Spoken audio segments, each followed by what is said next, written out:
Olá, ilustres, tudo bem com vocês? Olha só, estamos aqui em mais um Na Pegada da Live. Hoje, convidado super especial, professor Glauber Salomão. Fera, sabe tudo no direito sucessório, doutora Marcela. Seja muitíssimo bem-vinda.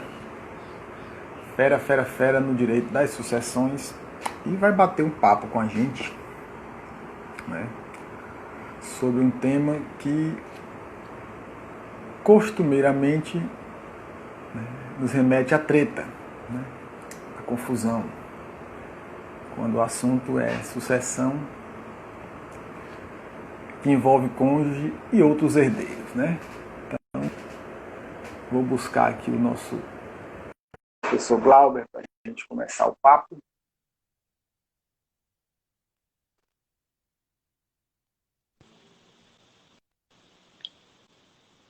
E aí, meu amigo? Tá me ouvindo Muitíssimo boa bem? tarde, professor Glauber. Boa tarde, meu querido. Como é que estamos aí Sua nessa imagem para mim quarentena? está congelando. Hum, Para mim, vamos lá. Tô te ouvindo bem, tô imaginando.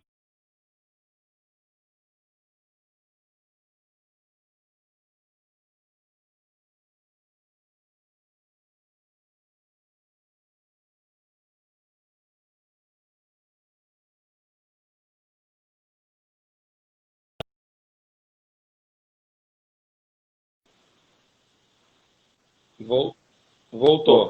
Voltou. Muitíssimo boa tarde, professor Glauber Salomão. Sempre uma satisfação recebê-lo, bater um papo aqui. Boa E tarde, hoje o querido. tema Não, prazer é todo meu, tá, né? Vamos trocar uma ideia sobre sucessão do cônjuge, enfim, explorar algumas questões mais polêmicas e também experiências, ter algumas dúvidas. E você voltou a congelar a imagem. a minha internet não está. Mas agora eu estou lhe vendo e lhe ouvindo bem. A minha internet que não está Tá. esse mar de rosas, mas já fiz de tudo. Já me ensinaram algumas dicas, já esvaziei meu celular todo, já reiniciei roteador, eu já não sei mais, sinceramente, o que fazer. Mas vamos nessa. E engraçado, Mas é que antes da nesse gente período adentrar, também o consumo de dados está muito grande, né? Então fica muito complicado. E é, nesse horário nem tem tanta live assim. Eu tenho até é, preferido fazer umas lives à tarde, porque à noite fica muito complicado. Vai. Nessa, vamos embora. eu estava atinando aqui, professor, que antes da gente. Eu já faço live há algum tempo, né? Sempre, desde que eu entrei no Instagram, que eu gosto de fazer live, trocar uma ideia, trazer, né, alguns assuntos para quem nos acompanha.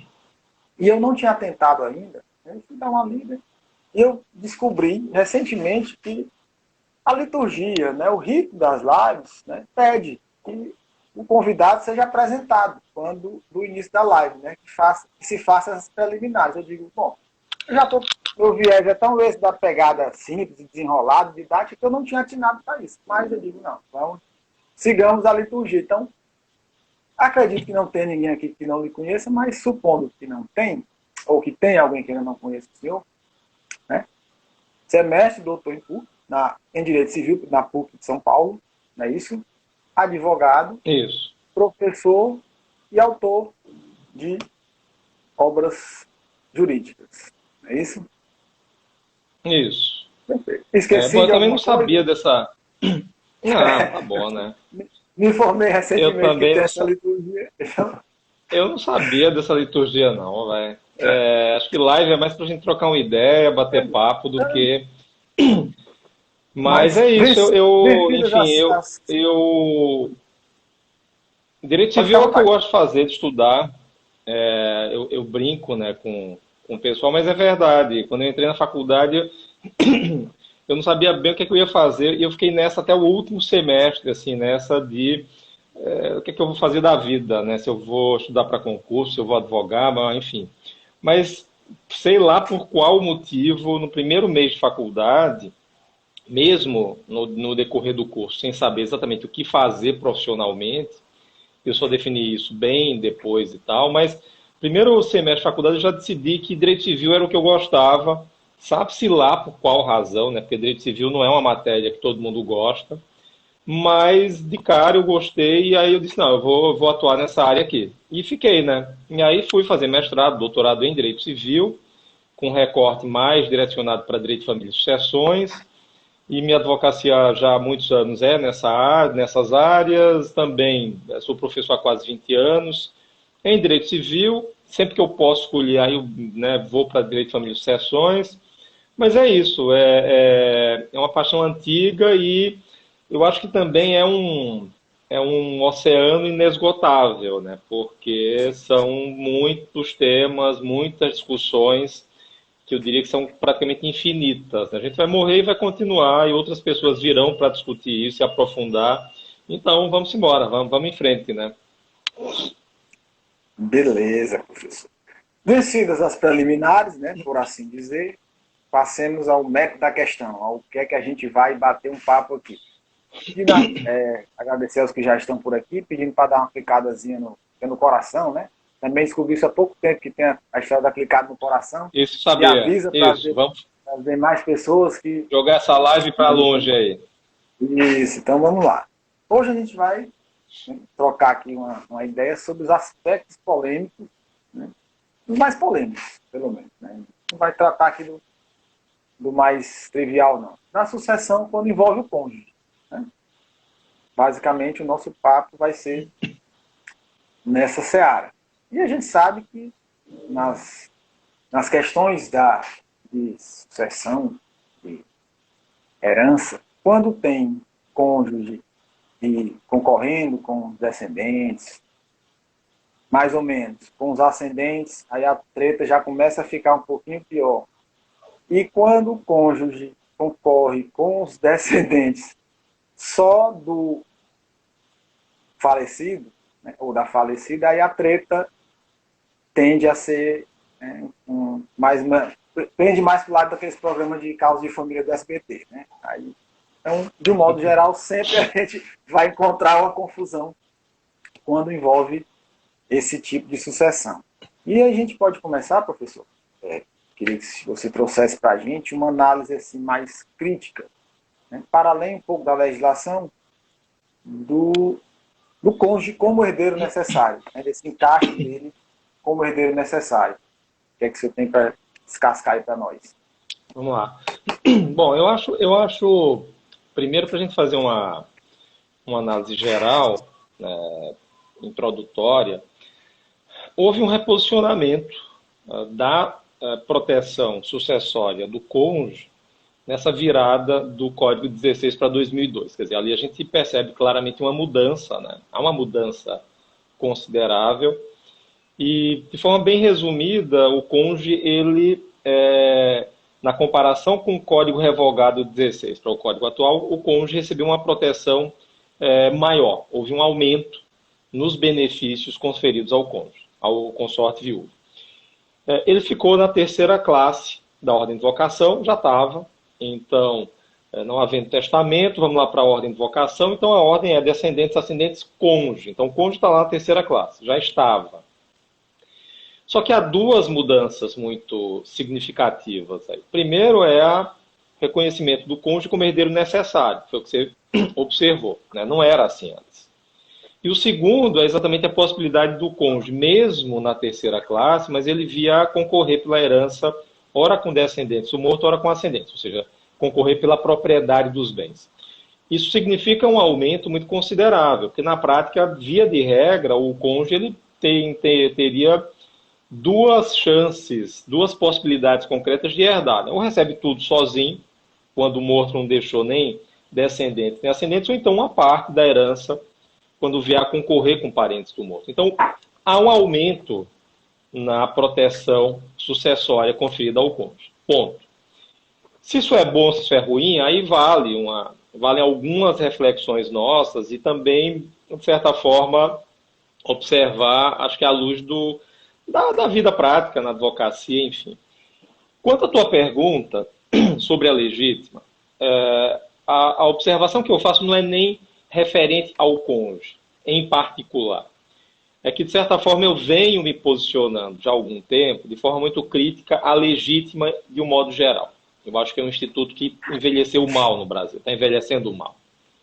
Essa garantia, primeiro, que me parece muito ampla, né, de você ter uma reserva obrigatória de 50% do patrimônio do autor da sucessão, quando ele tem herdeiro necessário, e cônjuge agora é um deles.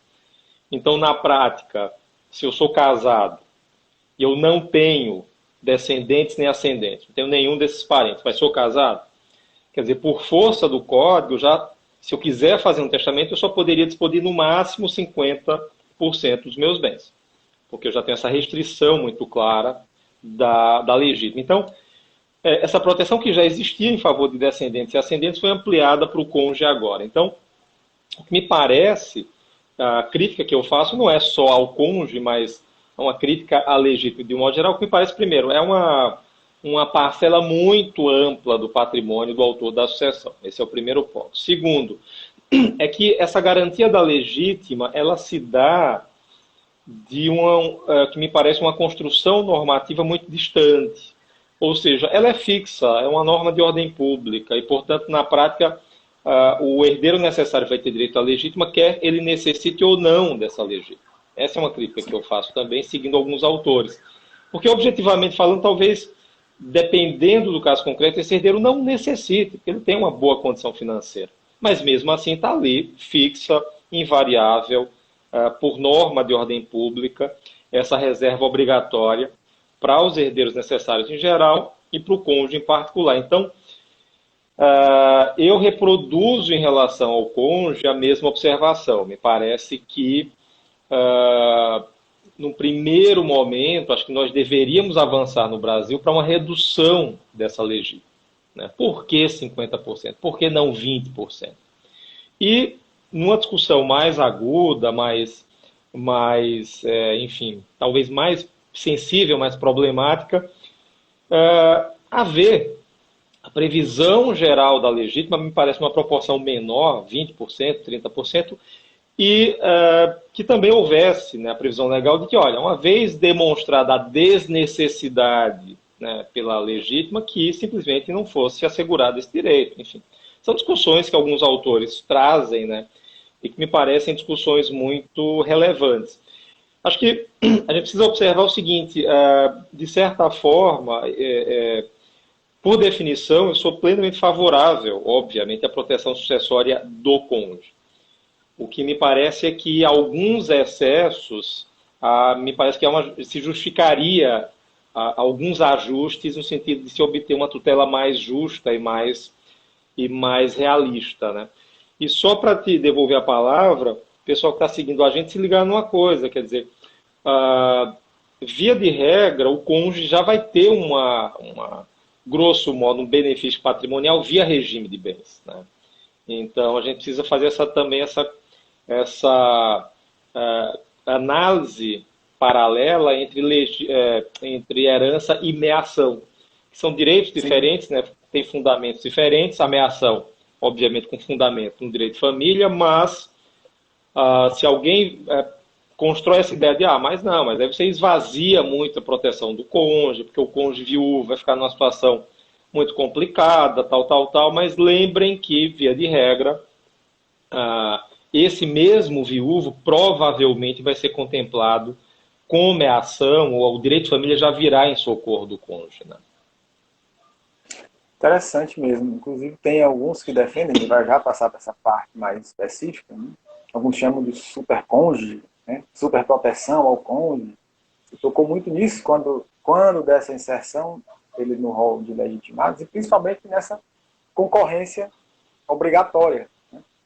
E esse aspecto, eu já li algumas coisas a respeito, né, nesse que você tocou, professor, exatamente nessa questão de se não diminuir esse limite, né, dos 50%, mas se relativizar de acordo, alguns defendem relativizar de acordo com o caso concreto, ou se criar uma espécie de parâmetro, de espaço, né, no máximo tanto, no mínimo tanto, mas realmente que não fique fixo, né, porque como você bem pontuou, Às vezes nós temos, alguém tem um herdeiro que realmente não precisa, né? E a pessoa não pode dispor daquilo em testamento para ajudar terceiros ou instituições, porque tinha esse entrave legal, né? Ele esbarrava nesse impedimento legal de que ele não poderia fazer isso. E às vezes tem lá um filho que nem precisa, às vezes o filho é mais bem sucedido do que o pai, né? E aquele dinheiro vai ficar lá aplicado numa poupança rendendo, sei lá. Realmente Eu acho isso é um que, caso assim. de certa forma, Elton, eu acho que isso reforça muito para mim a, a ideia cada vez mais evidente, né, da necessidade de adoção de um bom planejamento sucessório, né? Evidente que o planejamento sucessório não vai resolver todos os problemas que o planejamento sucessório. Ele só pode ser realizado dentro dos limites legais, então planejamento não é uma forma de burlar a lei, de se criar mecanismos ou de se usar instrumentos para dar, né, uma pegadinha e desvia bens aqui ou ali. Não, não, nada disso. Me parece que o planejamento sucessório ele tem uma utilidade para mim muito, dentre várias utilidades, mas ganho de tempo, menos onerosidade e tal, mas eu acho que um bom planejamento ele acaba gerando um ganho que é muito visível, que é o de personalizar a sucessão causa-mortes. Então, quando a gente se depara com uma situação como essa, de um sistema mais engessado, né, com a proteção da legítima, 50%, ou seja, uma proporção muito significativa do patrimônio do decujus, mas ainda que haja, me parece, um engessamento muito grande aí, mas na parte disponível, o autor da sucessão, se ele faz um planejamento sucessório, ele tem condições de contemplar por doação, ou por testamento, ou por outros instrumentos, aqueles herdeiros que precisem mais, né?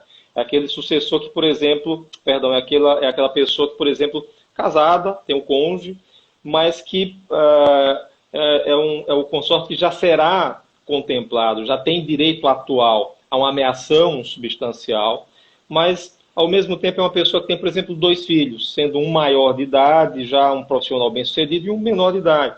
Quer dizer, faria todo sentido do mundo se contemplar com testamento ou por algum outro instrumento, talvez contratual, ou a previdência privada, seguro de vida, aquele herdeiro que tem uma necessidade maior. Então, não vai resolver tudo, mas certamente um bom planejamento sucessório, ele aparece como uma resposta muito eficiente exatamente para minimizar essas distorções que podem surgir nas situações concretas de herdeiros que têm uma necessidade maior que outros, um herdeiro que tem uma vulnerabilidade maior, e nesse pacote aí eu estou botando o cônjuge também, quer dizer, se for o caso, inclusive esses instrumentos podem ser utilizados para beneficiar o cônjuge, porque Sim. pela situação concreta, talvez nós estejamos numa situação concreta diante de um caso exatamente oposto ao que a gente está discutindo agora, porque grosso modo, a gente, no Brasil, acaba deparando com aquela situação padrão, que é um casamento em comunhão parcial de bens e tal. Mas nós poderíamos também estar diante de um casamento em separação total de bens. E aí o viúvo já não teria direito à ameação, né?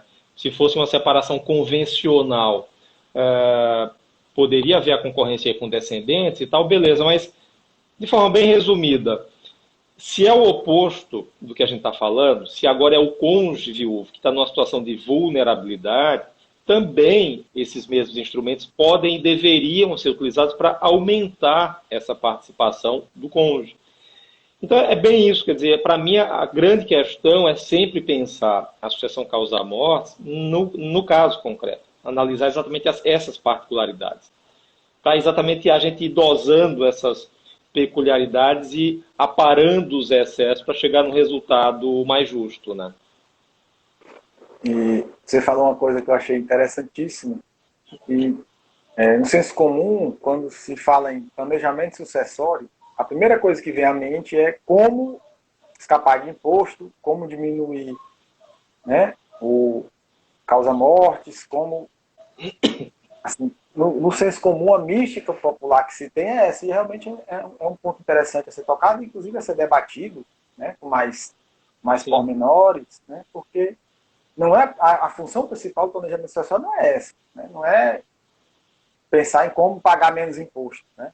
Ser menos tributado. Não é, isso é fazer com que um desses aspectos, por exemplo, que, a meu ver, acredito que seja o seu também muito mais importante, é esse, de resguardar, de proteger, né?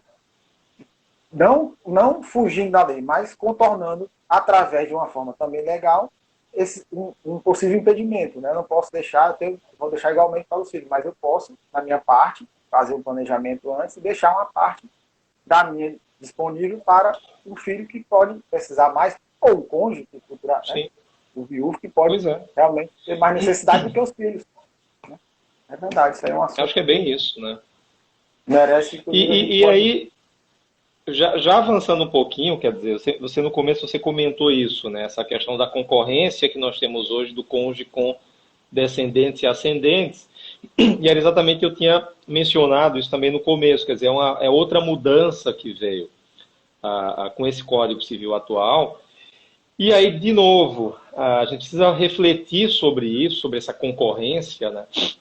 Que eu acho que ela é bem-vinda. Quando o Código Civil foi editado, eu vi de forma muito positiva essa mudança. Mas aí a gente também vai amadurecendo algumas questões, vai verificando como é que a norma está sendo aplicada e algumas percepções também acabam mudando. E eu acho que é bom a pessoa que está seguindo a gente se ligar um pouco nisso, quer dizer, tudo certo, beleza, então vamos lá. Que mantém aquela sistemática de antes, que é manter o cônjuge viúvo na terceira classe, de modo que se a pessoa era casada e faleceu, sem deixar filhos, netos ou os pais, enfim, nem descendentes nem ascendentes, vai toda a herança para o viúvo, beleza, já era assim, continuou. Só que aí vem uma ampliação na proteção sucessória do cônjuge. Agora ele herda mesmo que o falecido tenha deixado os herdeiros das classes anteriores, descendentes e ascendentes. E aí, por mais que num dado contexto esse aumento da proteção do cônjuge seja positiva, mas a gente precisa também pensar no outro lado, é que se aumentou para o cônjuge, vai diminuir para os demais. Isso é óbvio, é uma questão matemática. Então, se a gente pegar uma situação concreta, agora que o viúvo vai herdar, concorrendo com descendentes e ascendentes, se eu pego uma situação concreta de, se uma pessoa deixou viúvo e filhos, é óbvio que os filhos vão receber menos herança. Evidente que sim. Isso ainda fica mais evidente na concorrência com os pais ou avós do morto, que o cônjuge vai ter uma cota muito substancial. E isso significa também uma diminuição na participação desses ascendentes. Então, de forma bem objetiva, esses parentes do falecido, com o advento do Código de 2002, passaram a herdar menos. Fato. Porque é uma questão matemática. Se o cônjuge passa a herdar, alguém vai receber a menos, é óbvio que sim. E aí eu reforço aquela observação que eu fiz no começo, que é uma observação que eu faço em relação à nossa sistemática, né, de direito sucessório em geral, que eu acho que eu torço para que ela seja modernizada exatamente nesse sentido, para que a gente, além dessas fórmulas, digamos, rígidas, né, o que eu chamo de fórmula rígida, ordem de vocação hereditária, cônjuge na terceira classe, descendente na primeira, cota fixa, não sei o quê, que a gente consiga ter também, simultaneamente, esses critérios fixos, rígidos, critérios que permitam a flexibilização da norma para contemplar o caso concreto. Porque, de forma bem objetiva, a gente pode estar diante de uma situação concreta em que o cônjuge não precise daquela herança, numa concorrência com descendentes. Ou o inverso. A gente pode estar diante de uma situação concreta em que, numa concorrência com ascendentes, o cônjuge não precisa de absolutamente nada daquilo. Porque, só para efeito de ilustração, na concorrência com ascendentes, pelo inciso 2 do 1829, o viúvo vai herdar, concorrendo com ascendentes, não importa o regime de bens do casamento. Então, é possível, e aí você vai, agindo de boa fé, mas um pouco desleal, pegar um exemplo extremo aqui, que é o seguinte: casados em comunhão universal de bens, que é aquele regime que a gente vai ter a comunhão mais ampla no direito brasileiro. Mesmo nesse caso, se o casamento era em comunhão universal, faleceu a pessoa, deixou viúvo e os pais, o viúvo vai ter 50% né, que é o direito à meação dos bens do casal, e ainda vai herdar junto com os ascendentes do morto. Ou seja, é muita coisa. E, de novo, a questão aqui não é fazer uma análise ética ou valorativa de é porque é Sim. para o cônjuge, não para os pais, o vínculo de afeto vale menos que o vínculo de sangue, o que é que vale mais? Não, não é isso. Para mim, o que pesa contra não é que a herança seja deferida prioritariamente para A ou para B, mas seria para quem necessitasse mais. Que a gente conseguisse ter uma sistemática, e essa é uma crítica que é feita, que além dessas fórmulas a priorísticas, né, cônjuge na terceira classe, não sei quem na segunda, dividir em cota X e Y e tal, que simultaneamente houvesse outros parâmetros subsidiários para permitir um ajuste da divisão da herança e que passasse também pelo critério necessidade, né? Que lembrasse, Perfeito. não é a mesma coisa, óbvio, mas que lembrasse um pouco alimentos, enfim, que não é o nosso caso hoje, do nosso sistema normativo, mas o fato é que, numa situação como essa do cônjuge, pelo menos para mim, fica muito claro que, muito provavelmente, presentes essa combinação de fatores, né, casamento, comunhão universal, concorrência com ascendentes, é muito pouco provável que o viúvo viesse a necessitar dessa herança nessa proporção, né? Mas hoje, aplicando o Código Civil, é isso. A divisão vai ser exatamente dessa forma, ele vai ter assegurado o direito de herança e, portanto, é o que temos para hoje. As observações que eu faço são muito mais de natureza crítica, pensando, olhando para frente e, olha, questionando a legislação, se ela deve ser aprimorada, enfim, se deve ser modificada, me parece que é o caso. A gente precisa dar uma reformulada nisso aí. E, Elton, Como é? devolvendo para você aí a bola, a gente estava falando da concorrência do cônjuge com parentes do morto, né? Eu fiz essa observação inicial de um aumento da herança do viúvo, porque ele vai concorrer com parentes do morto. Peguei esse caso extremo da concorrência com ascendentes, mas a gente sabe que a grande treta que vigorou por muito tempo, né, quase que até ontem, na concorrência com descendentes, era exatamente aquele negócio do regime de bens que vigorava no casamento para definir se o viúvo teria ou não participação na herança do falecido, né? Porque pelo inciso 1 do 1829, a participação do viúvo, quando ele tiver deixado filhos, essa participação não é obrigatória, né? Ela está condicionada aos regimes de bens que vigoravam no casamento, e aí isso sempre gerou uma enxurrada de problemas, dúvidas, o STJ decidindo de um jeito, os tribunais decidindo de outro, enfim. E essa foi, acho que, talvez a grande polêmica, né, envolvendo a sucessão do cônjuge por advento desse código de 2002. Essa treta, acho que hoje ela está razoavelmente pacificada, mas até ontem, antes de ontem, o pau cantava, né? E como porque se partir daquela premissa, pô, você bem até explanou muitíssimo bem até agora. Poxa, mas o cara ele já vai mear, né? Ele já vai ter o direito à meação, dependendo do regime. E mesmo assim ele ainda vai herdar, né? Então, por muito tempo se criou esse embate doutrinário, jurisprudencial, né? Divergências de entendimento, né? Uns entendiam que, ora, mas se ele já vai mear, ele não precisa herdar, né? Mas se ele não vai mear, ele vai herdar, enfim. Só que aí, uma vez nós conversarmos sobre isso, eu gostaria que você relembrasse, são relações jurídicas distintas. É isso? O Isso. regime que decorre de um regime patrimonial de bens disponíveis pelos cônjuges não se miscui na seara da sucessão, né? Uma coisa é você ser meeiro, outra coisa é você ser herdeiro. É mais ou menos por aí, não é isso? Isso são dois direitos diferentes, né, e que têm fundamentos diferentes, origens diferentes, enfim. A meação é Instituto de Direito de Família, que decorre do regime de bens da relação, casamento ou união estável, né? E o fato é que, percebam, a meação tem uma lógica muito clara, que é a seguinte: meação, enfim, vai depender do regime de bens, dos regimes comunitários, comunhão parcial, universal e participação nos aquestos, mas a lógica da meação é muito simples. Aquela pessoa ajudou a construir aquele patrimônio, ela teve participação no acúmulo daqueles bens. Então, se eu estou casado em comunhão parcial de bens, o que foi comprado durante a relação é do casal, meio a meio, metade, meação. Mas por que isso? Porque ambos contribuíram no acúmulo desses bens.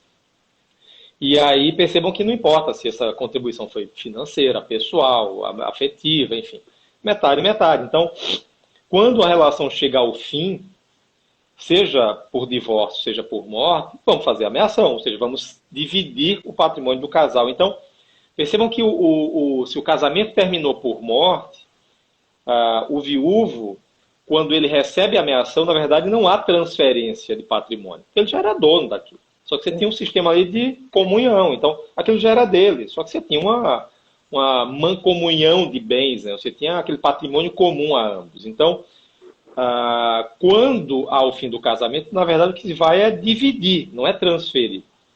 Então, meação tem fundamento no regime de bens e vamos ter isso em mente. A lógica ali eu ajudei a construir, então é meu, pelo menos metade, né? Já a herança, obviamente a gente sabe disso, fundamento com o direito às sucessões, né?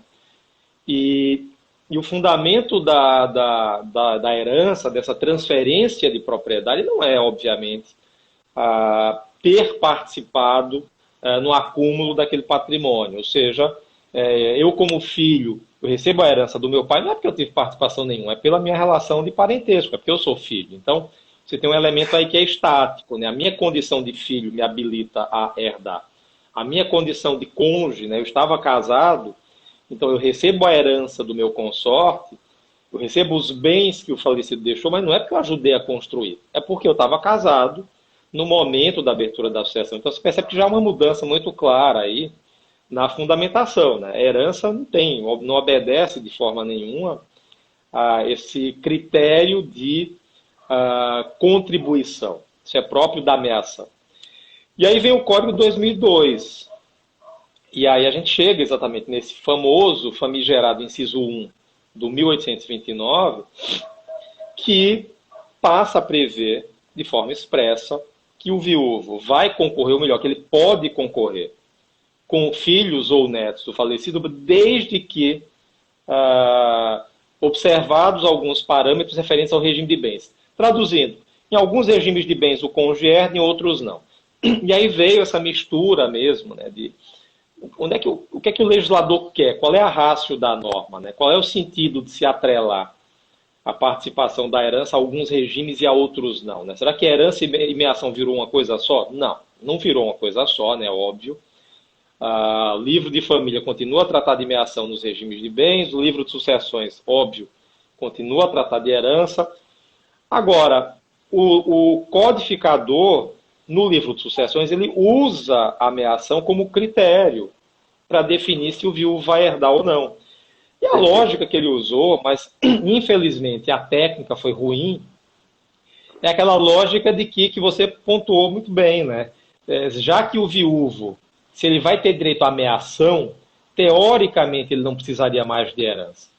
Então, nesse ponto, o critério, eu acho que ele é feliz, porque ele acaba, de certa forma, diminuindo um pouco essa rigidez de permitir a participação do viúvo sempre. Não.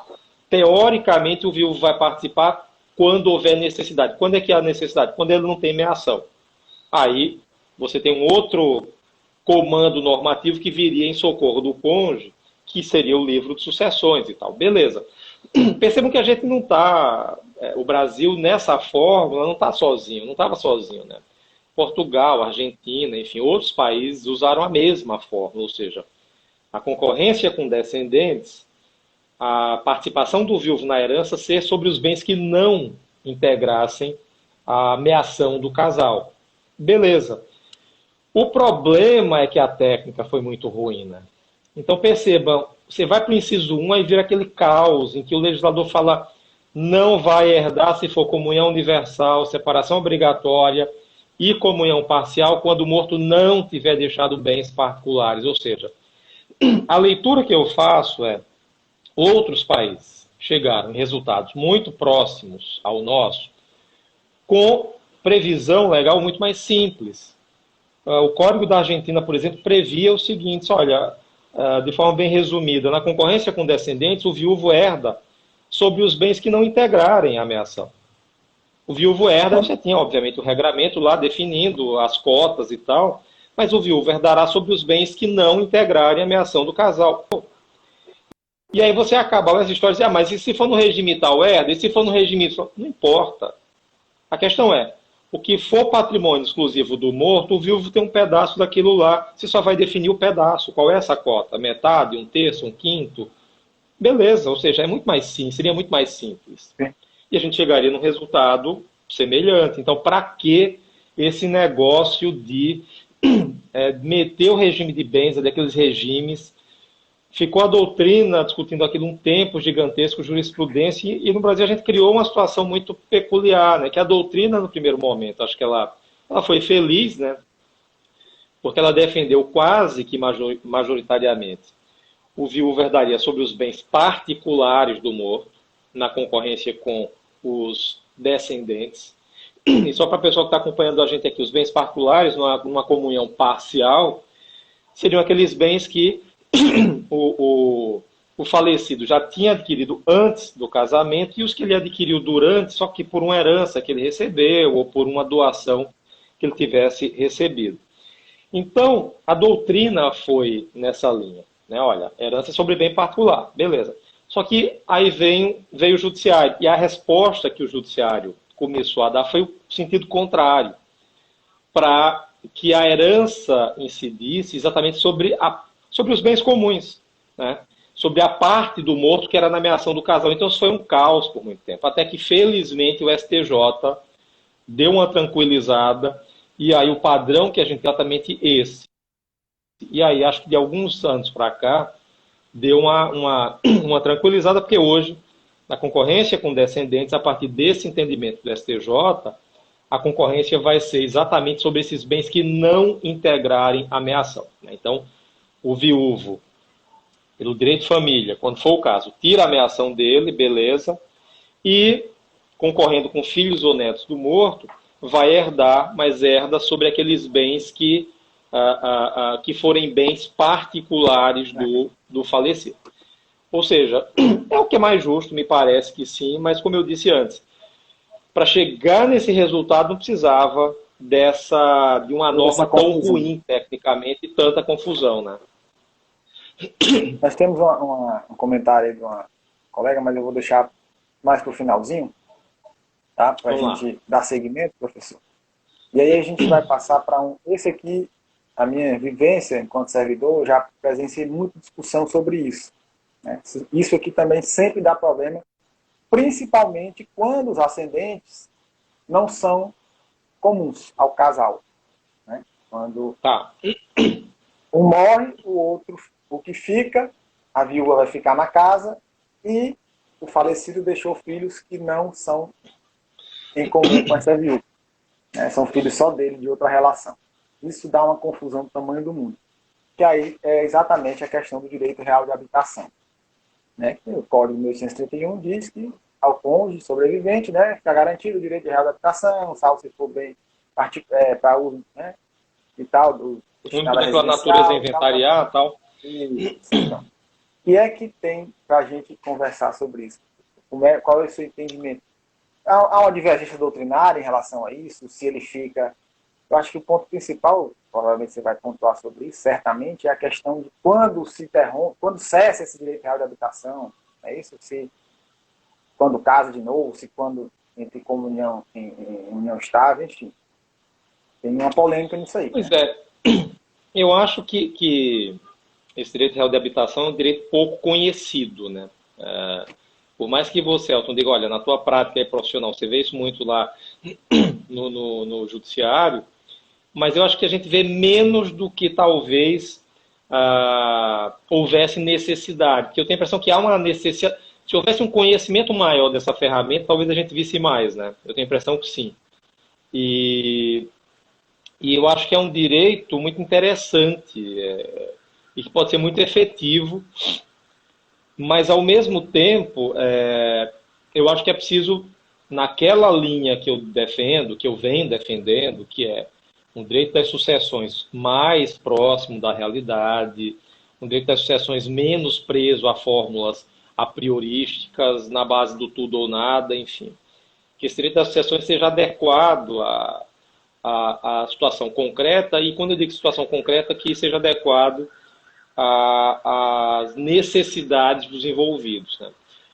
Então, assim, rapidinho, o direito real de habitação, o legislador, né, do livro de sucessões, ele importa lá do livro de coisas, né, de direitos reais, o direito real de habitação, né, é o mesmo direito, a gente não tem um direito real de habitação como instituto peculiar do direito das sucessões, não, é o do direito das coisas, é um instrumento que visa assegurar o direito à moradia, ao habitador, numa habitação gratuita, ele não vai pagar por isso, como direito real sobre coisa alheia, então é um direito muito efetivo, né, porque é oponível erga omnes, então mesmo que o proprietário venda, doe, mas a habitação permanece. E, em princípio, um direito vitalício, né? Em princípio, um direito vitalício. Portanto, num contexto como esse que você mencionou, faleceu a pessoa, deixou viúvo, deixou filhos, por exemplo. Esse viúvo, dependendo do contexto, ou seja, presentes alguns requisitos, poderia reclamar direito de habitação sobre esse imóvel, ficaria com a habitação, por exemplo, desse apartamento, a propriedade passaria para os filhos. Nós percebemos que a gente teria dois direitos reais simultâneos sobre o mesmo bem, só que em benefício de sucessores diferentes, né? Nesse caso, propriedade para os filhos, habitação, por exemplo, para o viúvo, e uma habitação vitalícia, ou seja, enquanto esse viúvo viver, segue o jogo, ele vai ter preservado esse direito, não vai pagar por isso. E, por um lado,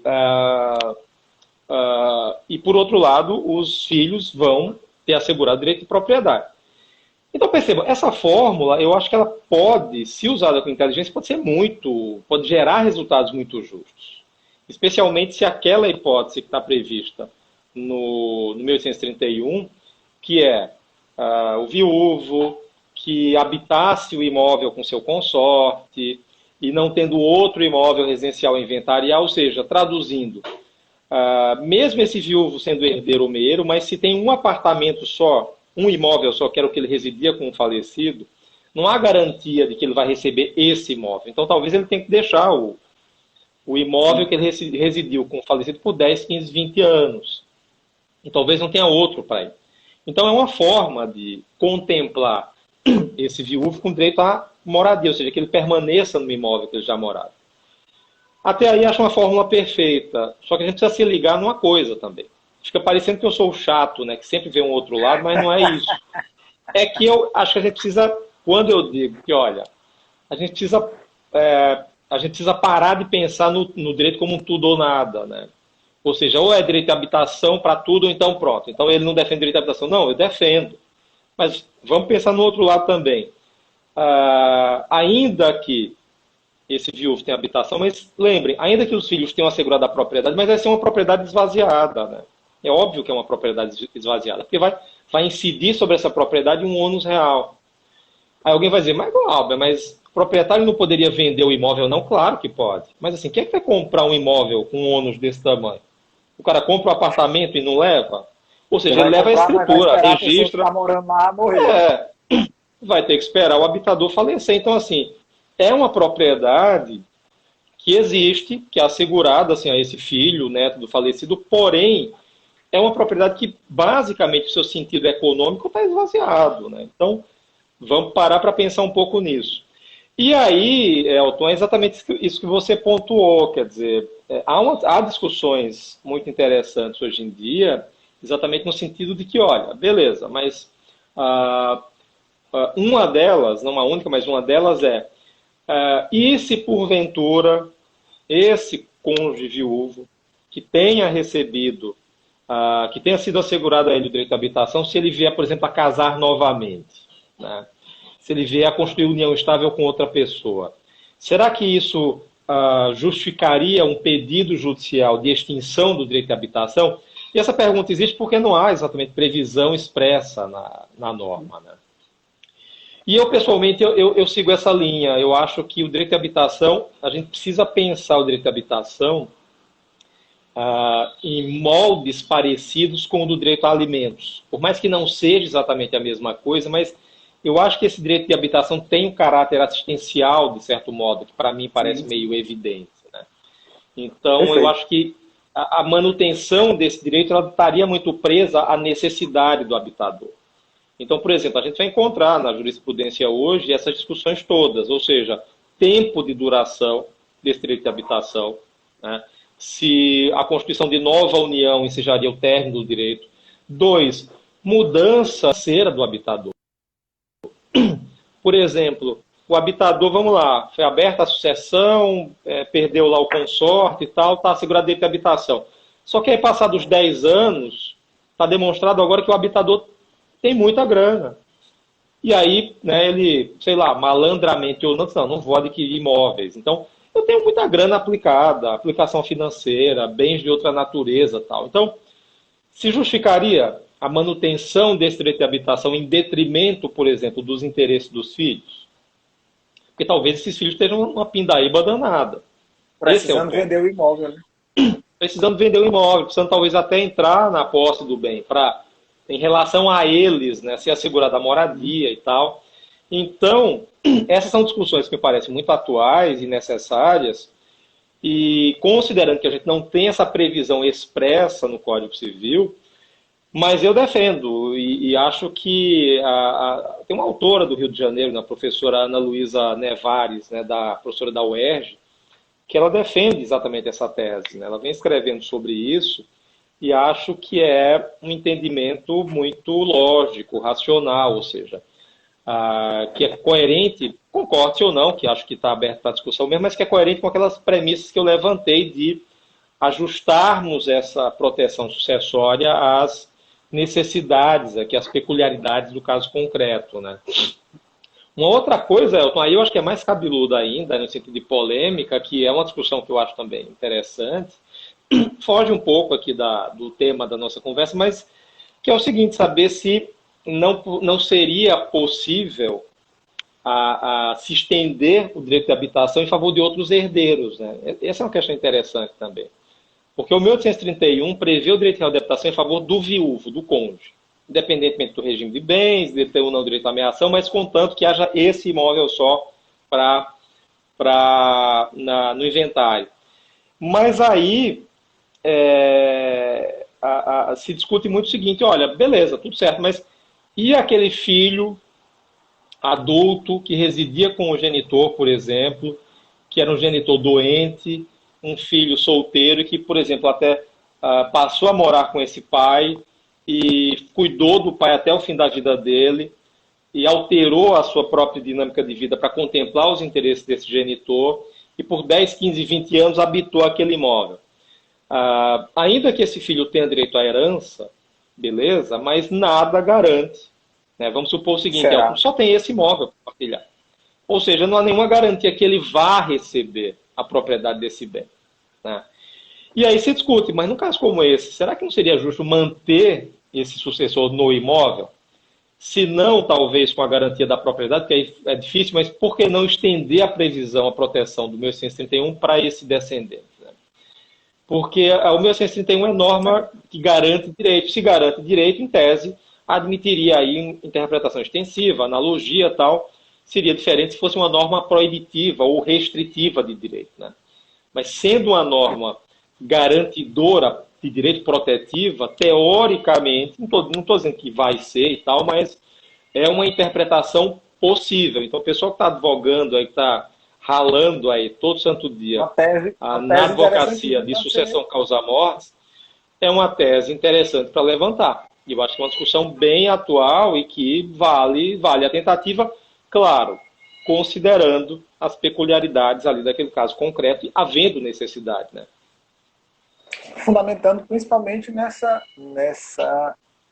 principiologia aí que você levantou. Né? Que o que garante o direito de habitação à viúva, ao viúvo ou à viúva, é ampará-lo para não deixar ela sem ter onde morar, né? Trocando em miúdos. Então, nada impede Direito que se fundamental à leve. moradia, né? Direito que tem lastro constitucional. Então a gente teria, eu acho, como puxar Tem a Constituição, fundamento, inclusive, tem para proteger argumentos, esse tem filho. argumentos. Tem argumentos Eu acho.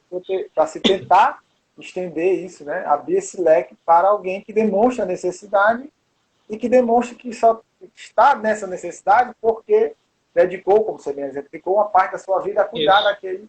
daquele falecido. É Mas, Elton, interessante. essa é uma questão que eu acho que é interessante, porque é uma discussão que foge, né, do nosso direito das sucessões hoje. Porque as fórmulas que a gente tem são fórmulas fixas, eu insisto nisso.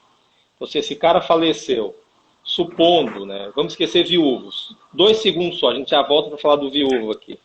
Mas se esse cara que faleceu tem, sei lá, 2, 3, 4 filhos, quando eu estou dando aula sobre isso, sempre jogo essa pergunta e assim, é quase unânime, né? Ó, pessoal, o cara morou com o pai 20 anos, cuidou do pai, doendo a professor. É lógico que ele tem direito de propriedade sobre esse bem, né? Claro que tem, né? Mas a gente sabe que não tem, né? A gente tem uma fórmula fixa na norma que é, vamos lá, faleceu, deixou 4 filhos, é um quarto de propriedade para cada um e acabou. Então a gente trabalha a sucessão causa-mortes hoje numa perspectiva muito a priorística, ou seja, o que é a priorística?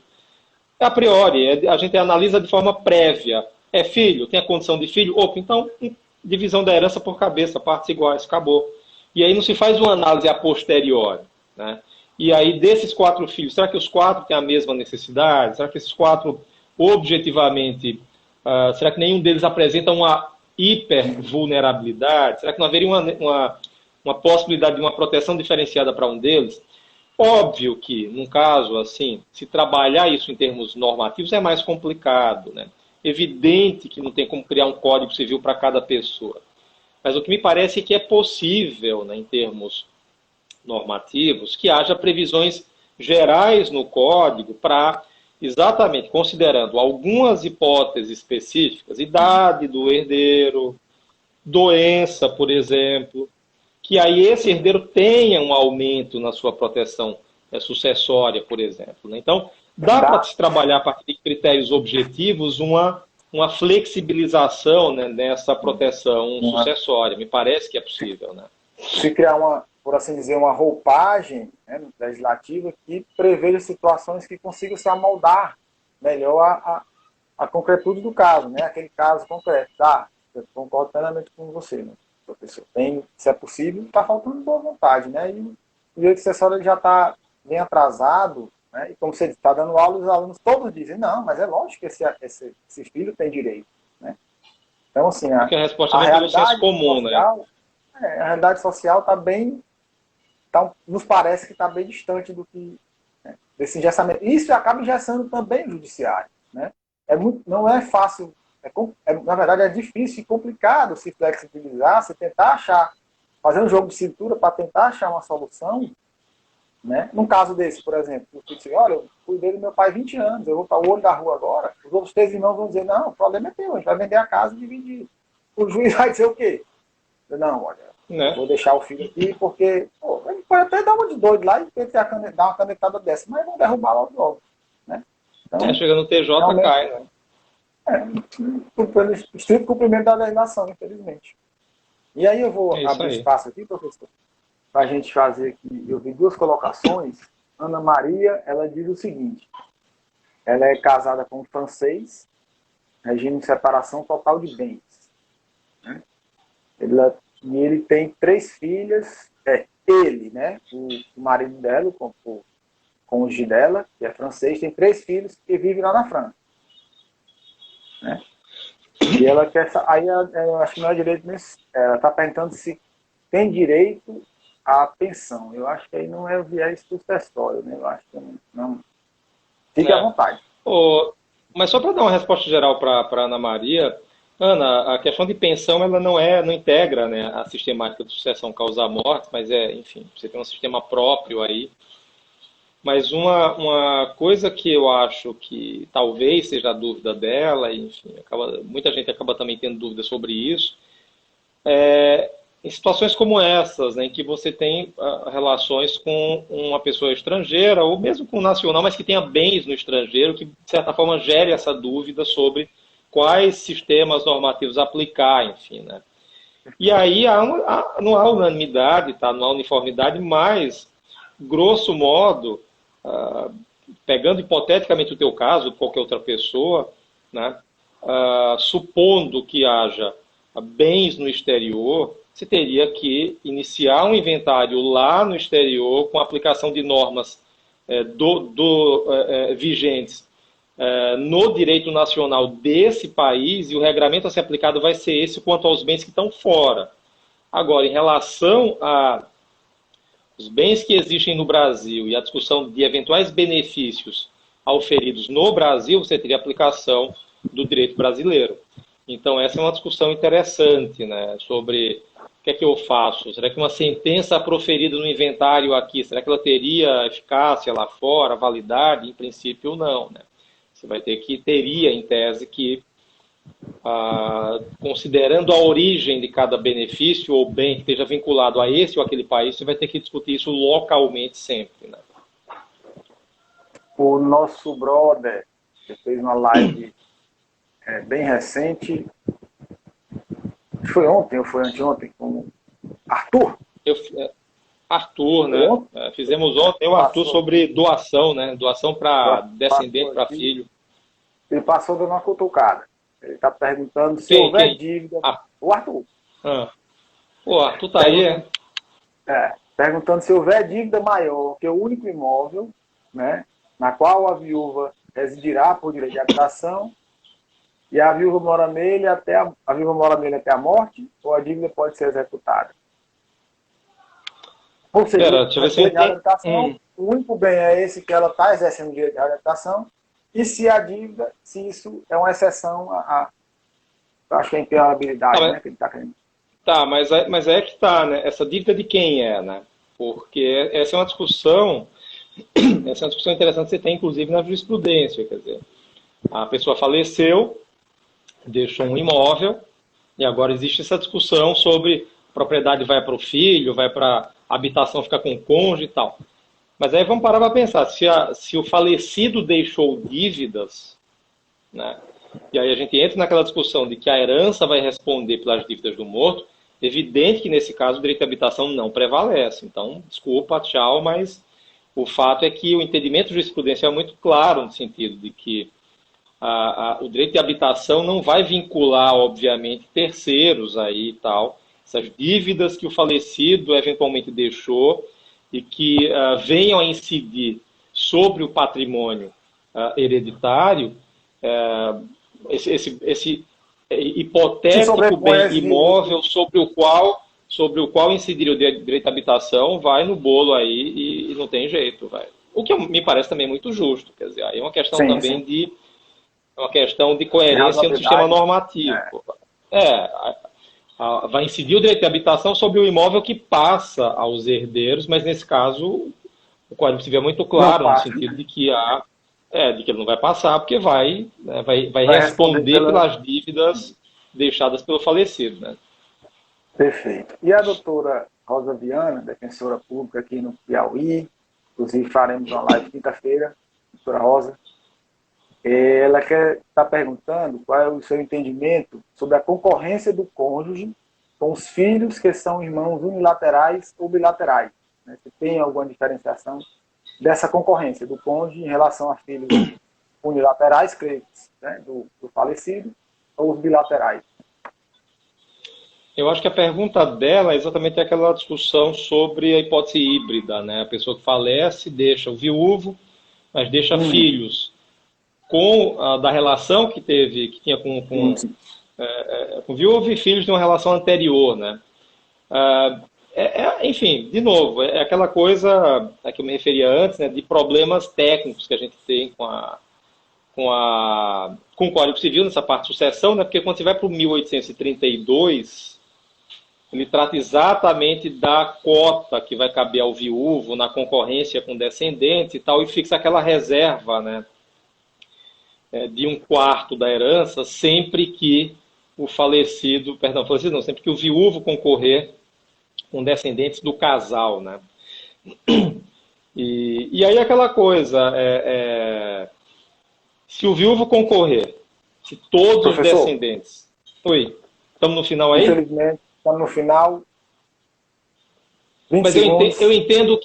eu entendo aí que nesse caso a garantia de